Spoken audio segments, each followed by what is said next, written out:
What's up, everybody? It's your boy, Simpai here. So I've recently become infatuated with the entire, iceberg trend that's been going on. I don't know about you, but these things get thrown into my feed constantly. About things I don't even care about. For example, the Adventure Time iceberg, the Super Mario Bros. Super Show iceberg, the Sonic iceberg, the list goes on and on. So about 2 days ago, I decided I was going to make my own iceberg. And since I'm one of the 5 people left on the internet still trying to talk about Darling in the Franxx, I decided to just crank one of these bad boys out in one sitting. So I thought it'd be fun to go through the iceberg, see how deep we can get. Some of the stuff's confirmed by the show, some of it is just theories I remember people throwing around while the show was airing, and other bits are just whatever the hell I felt like throwing in there. You can probably tell by my presentation that I did not bother writing a script for this at all. I am just going off the cuff here. So without further ado, let's dive deep into this iceberg. So for starters, we got the top tier here. That's all the normie stuff. This is not even touching the iceberg. This is what everybody knows about Darling in the Franxx. Here's some theories I just remember floating around at the time, like 02 being a queen bee. I don't really remember what that one was about. It was something like her obsession with honey, and she would turn other people into Klaxosaurs, which kind of did turn out to be true. There was more in depth to that theory, but I just remember 02 being a queen bee, and I just had to put that on the list. Injuries to the Franxx affecting the girls is that people made that thing up and it got proven almost immediately. I put Darling in the Franxx manga because that's pretty well known. The series has a manga. If the top is just normie knowledge and the bottom is real dark esoteric shit, then the Darling in the Franxx manga is definitely at the top. Naomi being the problem, it's a whole bunch of people were saying that Hiro was always able to pilot with anybody in that regard, and it was Naomi who was the problem, but the show proved that pretty early on. That was not really the case. Although, the fact that at the end of the show, a whole bunch of shippers say she's with Ikuno, so maybe her being gay also had something to do with the fact that they couldn't pilot with each other. Who knows? And then I put Ancient Aliens just because there was a few people who were waiting for Studio Trigger to Gainax the entire fucking series, and they did. And everybody knows how well that went. Oh yeah, and same-sex piloting. There's a theory that it's possible, but we don't really have confirmation of that. But fuck it, I'd go with it. Here's the tip of the iceberg. We got the show is a metaphor for sex. I don't think that one needs much explanation if you know anything about Darling in the Franxx at all, or just even have seen pictures of the show. It's everything about it. It's sexual innuendo everywhere. This one was a real popular one, that 02 will be named Sakura by Hiro. That obviously never came to be, but people would not shut up about this thing online. And so they'd go out with Naruto comparisons, and it was pretty fun pissing off Darling in the Franxx fans with Naruto shitposts at the time. Space was for ratings. The last few episodes of Darling in the Franxx, if anybody remembers that absolute shit show, they went into space for no fucking reason. And they did that in regular show as well. And regular show just did that for the ratings, so I'm pretty sure they both just did it for the ratings. White hair Ikuno, Aikino, however you pronounce your name, I don't care. They never explain how she just got white hair at all. Like, was it the fox dye in her blood aged her faster than everybody else? They never really explain it. I don't really care. She's a boring ass character. Moving on. Ichigo and Hiro are siblings is one that I saw thrown around for quite a while. They were saying that the reason they weren't compatible at all is because they were literally siblings, even though like nobody in that show's like children in that sense. They're either like cloned or whatever process they actually have. I think they're all like test tube babies pretty much.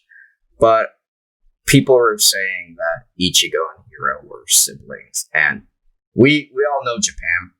If they were siblings, they'd be completely compatible, and it would completely change the show.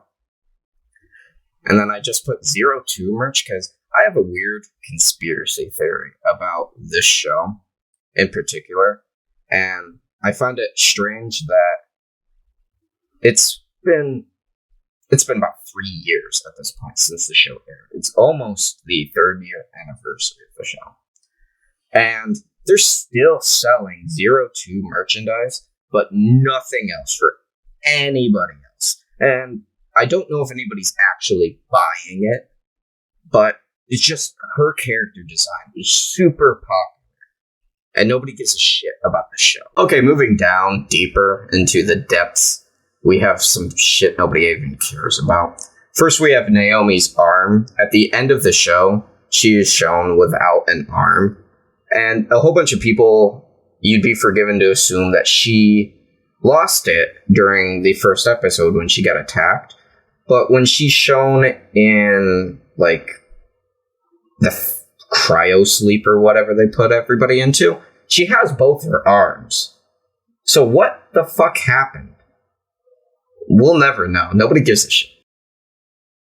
Then there's the theory about Zoromi's mother being that one old lady we met that didn't want to be his friend or whatever.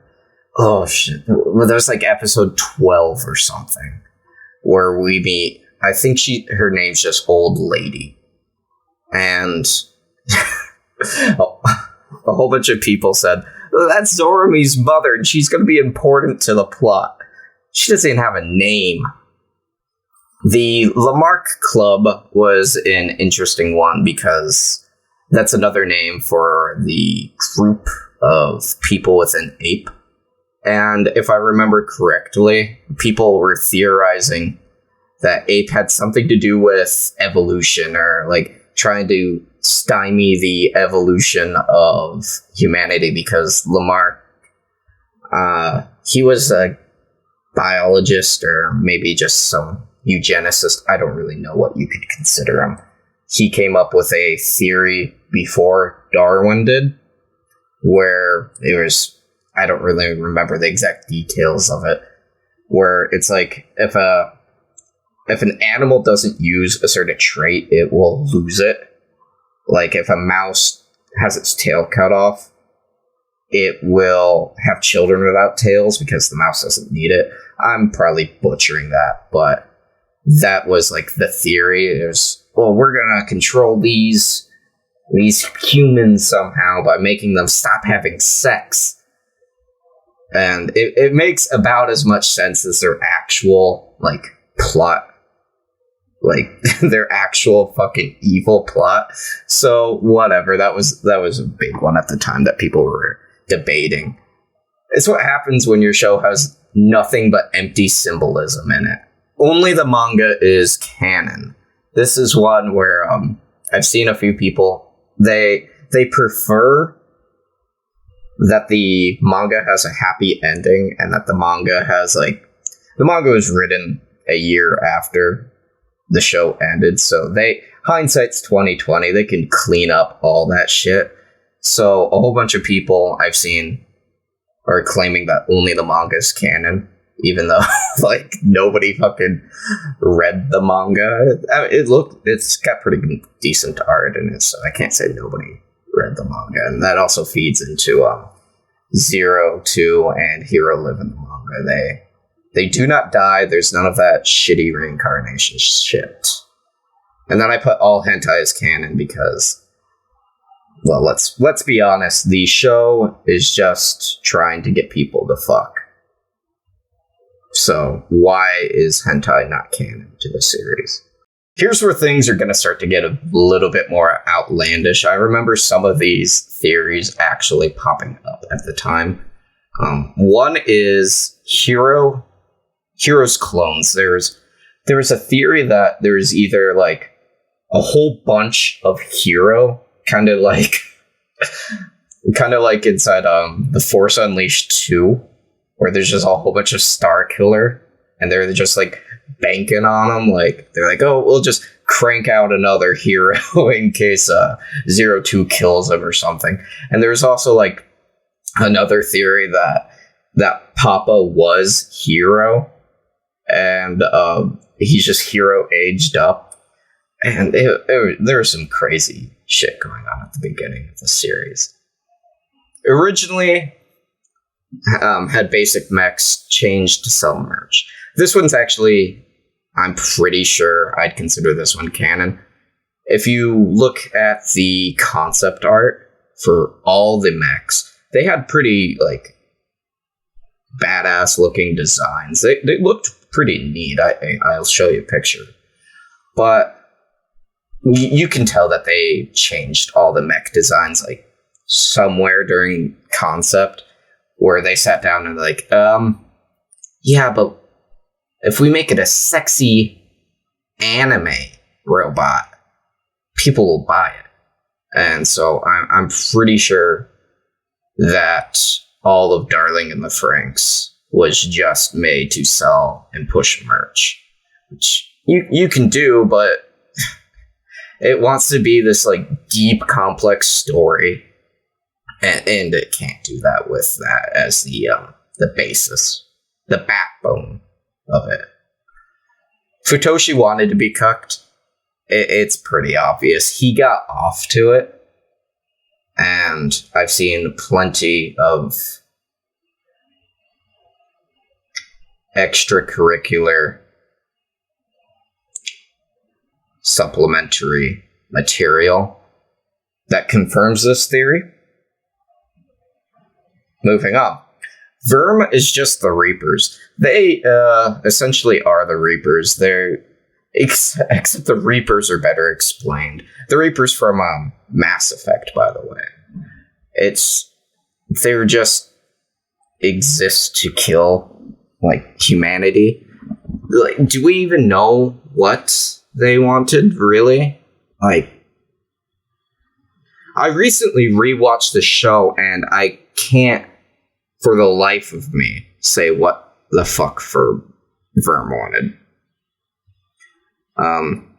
Dr. Franxx Pervert. This was one that I really think was kind of funny, because everybody knows that, like, Dr. Franxx was, like, groping that one chick. Was it Nana at the beginning? The first episode, he was groping somebody, and everybody said he was a pervert.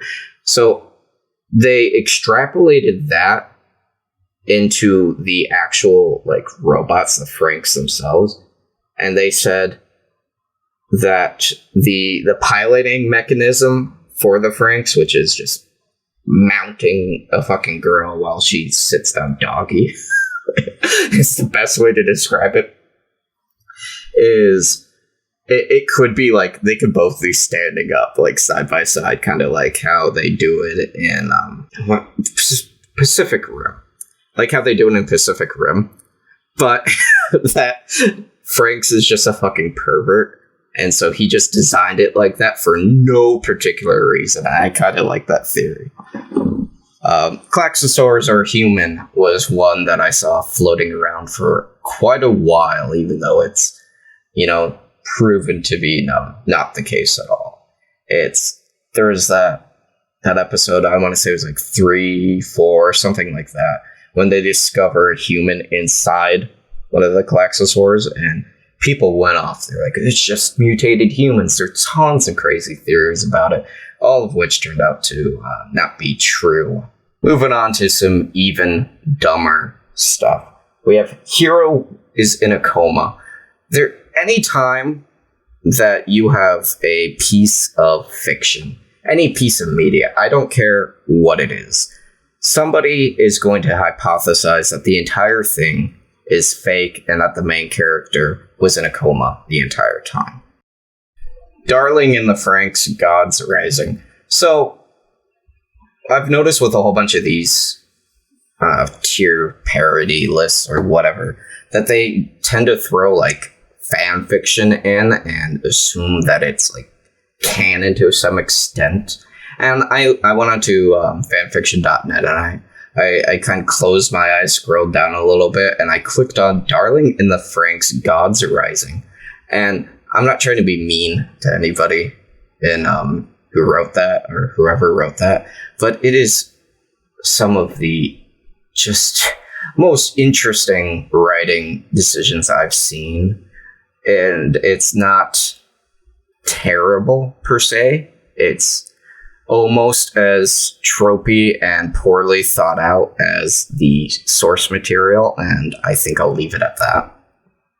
Zoromi is the final antagonist. I remember a whole bunch of people were either memeing about this or they were serious because they thought the show's symbolism meant something. But every character in the show, their name originates from their codename. It was a big plot point, and Zoromi, and I can speak like a tiny little bit of Japanese, and I can count to 20 in Japanese off the top of my head, and I don't know how Zoromi equals 666. But a whole slew of people are saying that he's like the final antagonist of the series for some reason. And so I just put that there because there's people hyping it up. Every time that dude came on, they're like, oh, he's going to change now or something stupid like that. So I put that in there. Klaxosaurs are just dragons from Cross-Ange. I've heard this one quite a few times. It was floating around quite a bit during the popularity of the show. I have yet to watch this show. I know how schlocky it is, and I might do a blind review of the series if somebody wants that. Anybody wants that. But essentially, there was, at the time, whenever somebody would bring up Darling in the Franxx, people would either claim it was copying off Cross-Ange, however you pronounce it, or it was copying Evangelion, and it pretty much was copying both, let's be honest here. Black-haired 02, I put deeper down into the iceberg. If you look at the concept art, like I was talking about with the mechs, 02 once had black hair. And in my opinion, she is a much more attractive looking character with the black hair as opposed to the pink. I do not know why they changed it at all.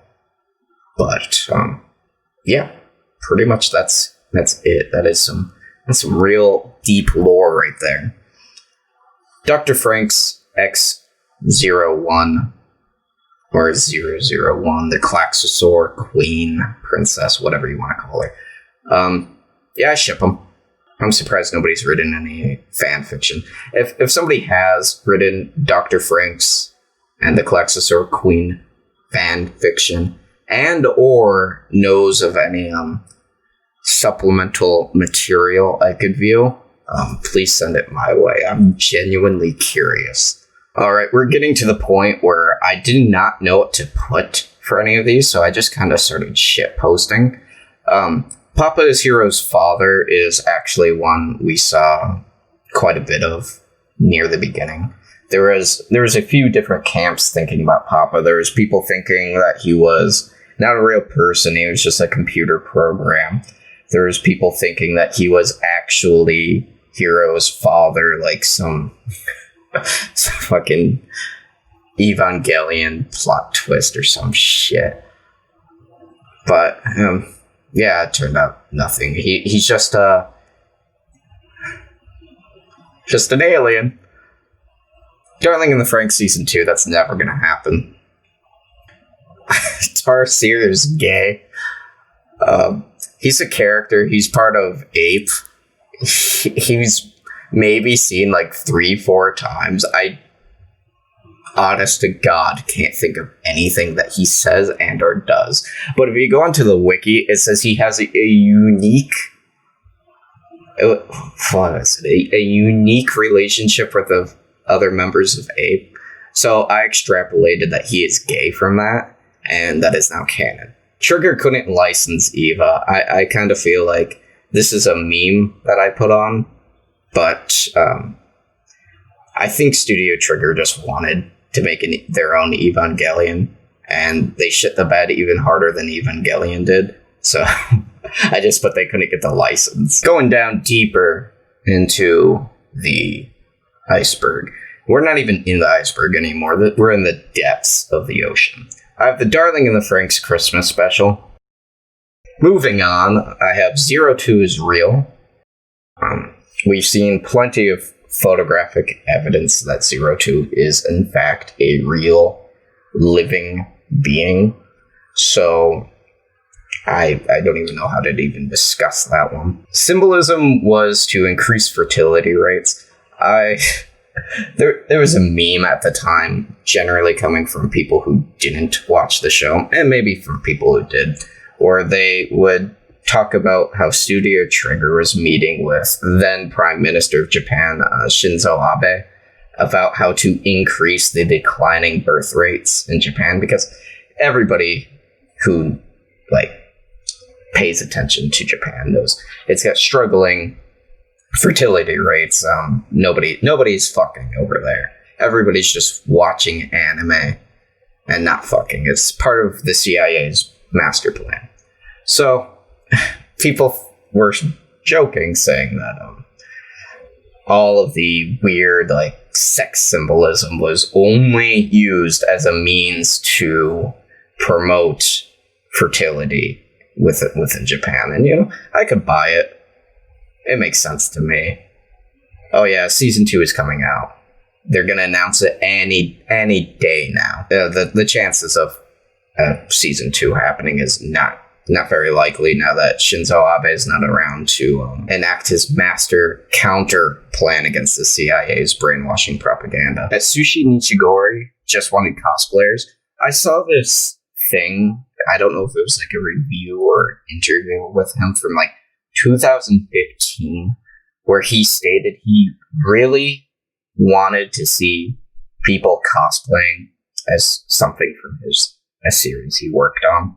And since this was the first series that he completely helmed, I believe, I just made this stupid theory that they invested all their time and energy and resources into making 02 one of the most perfect character designs that they humanly could do, which makes sense to me. It's a very good character design. There's a reason that they still sell 02 merchandise and nobody talks about the show.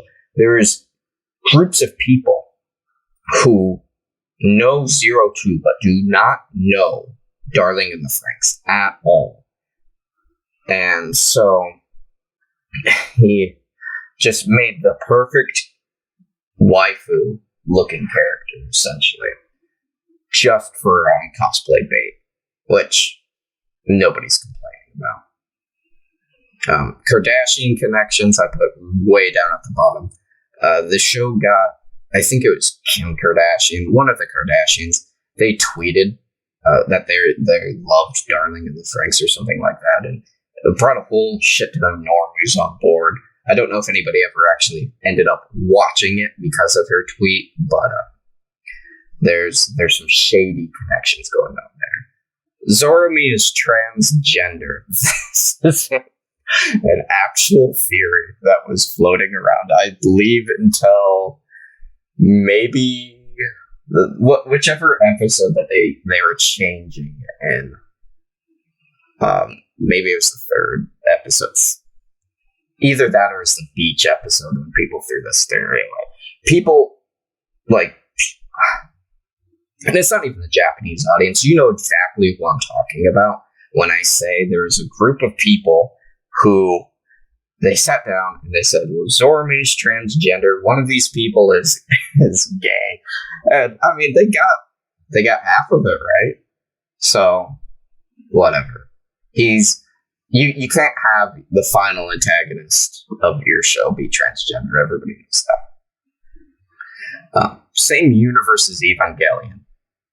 It's the maybe they're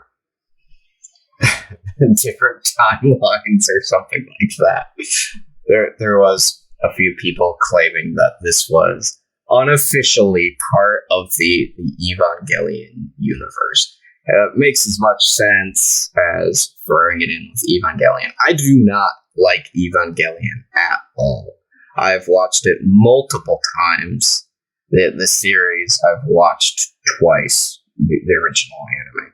I've watched the movies that are out. I do not like Evangelion at all. It's this problems I have with Darling in the Franxx are the same problems I have with Evangelion, but slightly different structurally. Like the stories are just they're not very good. Some of the characters are pretty decent, but I would not say the overarching narrative is very good. 02 Galaxy Buster. So I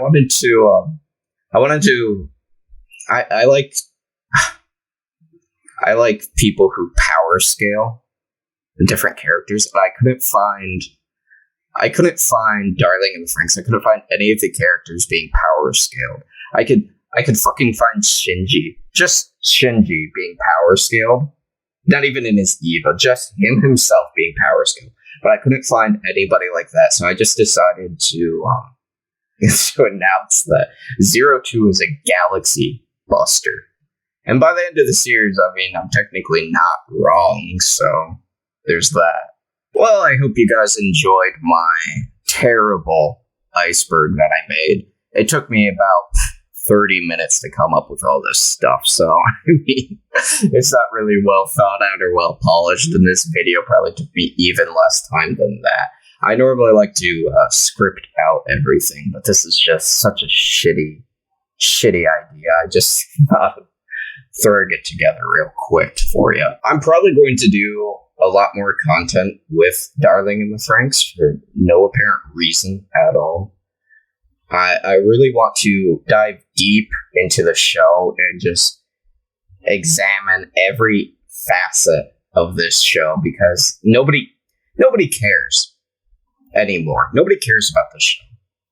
But I remember when it came out, it was a contentious show. There's a whole bunch of people talking shit about it. There's a whole bunch of people who didn't watch anime at all. This was their first series, and I find it fascinating that for something that was once, it was, seasonally, it was, I think, one of the most watched anime for at least its initial, first 5 episodes before you could tell the quality was going down drain fast. So I kind of find it really interesting to just dive deep into something that nobody cares about anymore. It's just really interesting examining what went wrong, because nobody sat down when they came up with Darling in the Franxx and said, we're gonna fuck this up so bad that we can't do anything more with this IP anymore. And that's essentially what they did. They fucked up so bad that they can't do anything else with the IP. So, which just makes it just makes it exclusively content fodder for my shitty YouTube channel and my shitty BitChute channel, which is growing exponentially. I highly recommend most people jump over there if you're not already. I essentially decided to make this video because I wanted to show off my really bad iceberg shitpost And I wanted to make a few announcements that I couldn't do elsewhere. So I don't like making those at the end of my videos anymore, so I just wanted to talk to anybody who's actually watching. I have a few longer form segments coming out about different IPs, different anime. I'm gonna do some more in-depth discussion about anime in general. Like, I'm gonna be dissecting Darling in the Franxx. What if you like it or not? I'm doing it. Just don't unsubscribe for me. But I'm gonna be talking about different games. I might upload some game footage. It's just gonna be. I'm gonna be throwing shit at the wall, seeing what sticks. Essentially, I'm trying completely unscripted right now. And if you guys think this was somewhat funny, let me know. Otherwise, I'll go back to just completely scripting. Nobody thinks those are funny, but at least I feel more satisfaction from that. And I'm not gonna ask for any of that other YouTube bullshit.